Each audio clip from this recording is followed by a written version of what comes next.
Welcome to the Business Owner's Brief, our monthly sit down with Biz2Credit CEO Rohit Arora. In today's episode, we're diving into the world of AI and what it means for small businesses, how to leverage it, stay ahead, and grow smarter.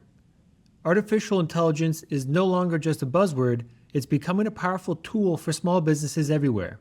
From streamlining operations to making smarter financial decisions, AI is changing the way entrepreneurs grow and compete.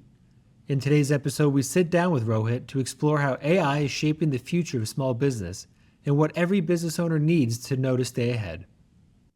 Rohit, thank you for joining us again. Today, we're going to be talking about AI and what that's doing with small business. Wanted to ask you, small businesses are hearing a lot about AI in the media circuit. What does this actually mean for them?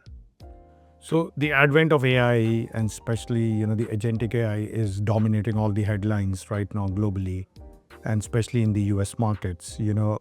This is a paradigm shift in the way businesses are conducted and also the way employees will interact with technology going forward. I see this as big as a shift as when we started our business, when the digital and the internet became very ubiquitous. And AI, if used in the right way, can become a very powerful tool in the hands of small businesses.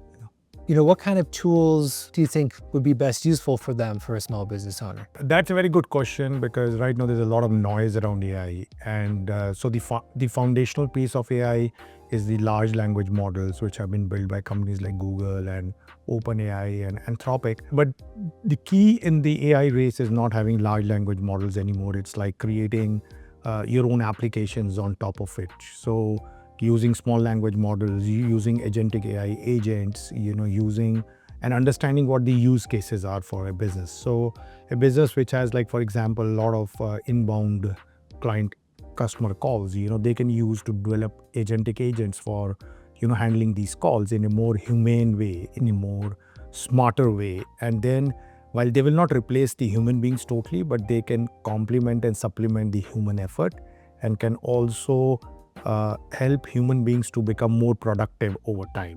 Going industry specific, are there any industries you see, getting the most out of AI? In terms of industries, any industry which has a lot of human interface today will see undergoing, massive amount of changes. Now, this could be B2B businesses, where these businesses have a lot of, people, who are dealing with customers or partners and service providers.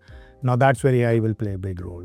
Another area is transportation and logistics, where self-driving vehicles will actually change the way, these businesses have been organized over the years.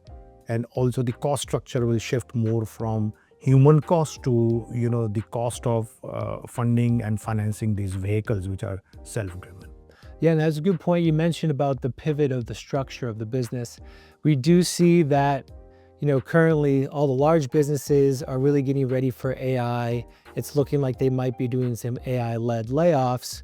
Do you think that could really tilt the employment numbers towards small businesses, seeing an increase in, small business employment? Yeah. So I think there are 2 or 3 distinct trends which are happening. A recent Stanford study said that 13% of the entry-level jobs in US have already got wiped out because of AI, and this is just the start of AI. We have not even reached, I would say, the first, 100 meters of a marathon. It's like we are still so early in the application of AI. So that's happening. The other thing which is happening is that a lot of sales agent jobs are going away. Like yesterday, Mark Benioff from Salesforce said that 4,000 plus jobs in Salesforce got eliminated because they don't need so many people to field customer queries and customer stuff.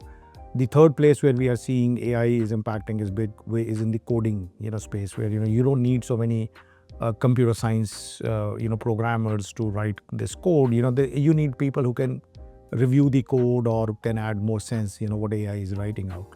So I think that's where we are seeing a big shift in the job market. Now, how that's gonna help small businesses is a very good question.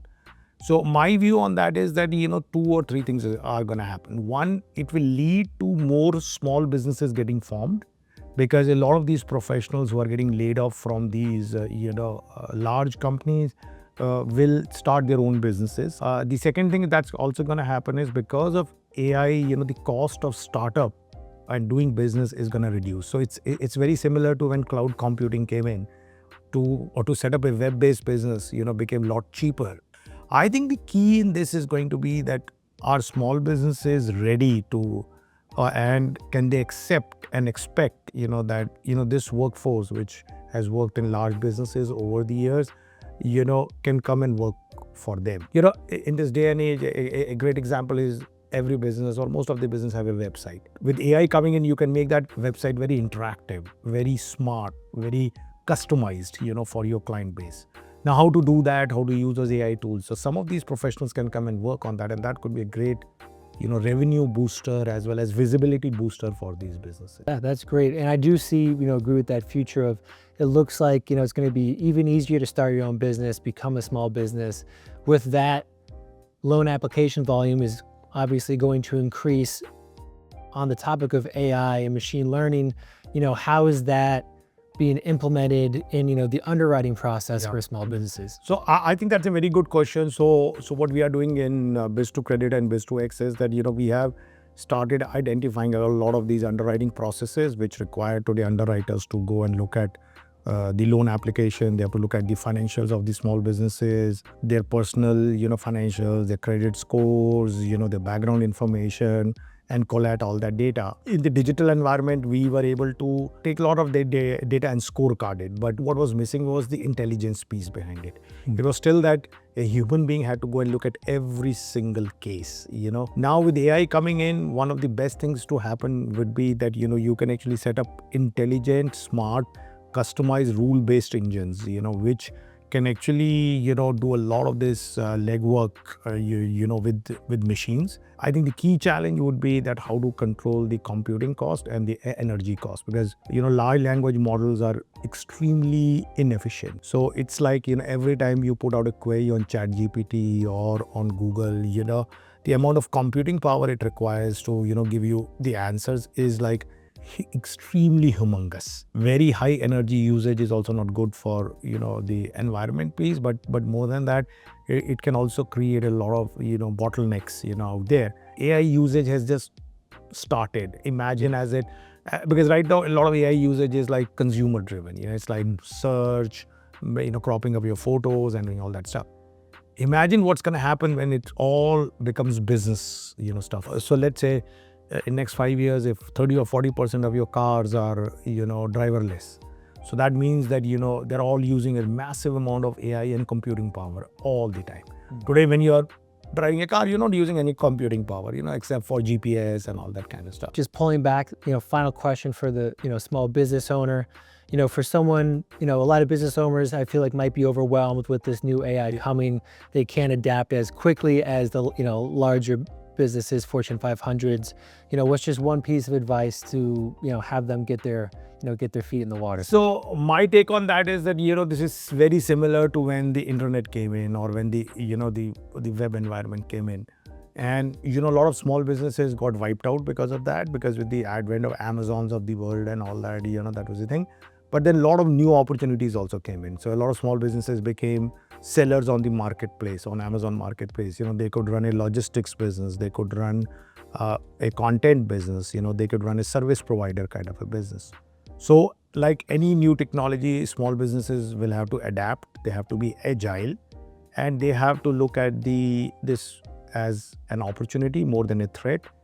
But they also need to constantly keep experimenting, because I think one good thing large organizations do is that obviously they have a lot more resources to experiment, but their challenge is that because of the size and complexity, the speed of experimentation is very slow.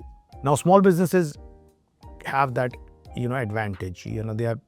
They're agile, they understand the need of, and they're very close to their customers. That's the key. So I think what they will have to do is that they'll have to, get smarter at it.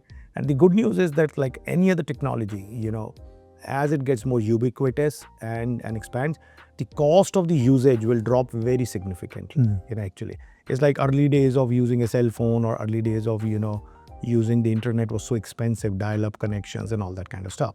So I think from that aspect, small businesses are very well positioned. I think the challenge for a lot of small businesses that I've seen in the past is that, they become frozen in time. They don't take action. They just get overwhelmed and scared. And as a small business owner, they need to be, adaptive to it. Business owners are normally very adaptive to things. They're very creative. They can think out of the box. That's why they are business owners. But at the same point in time, they'll have to keep using all these skill sets to on a day-to-day basis to not only survive but also to thrive.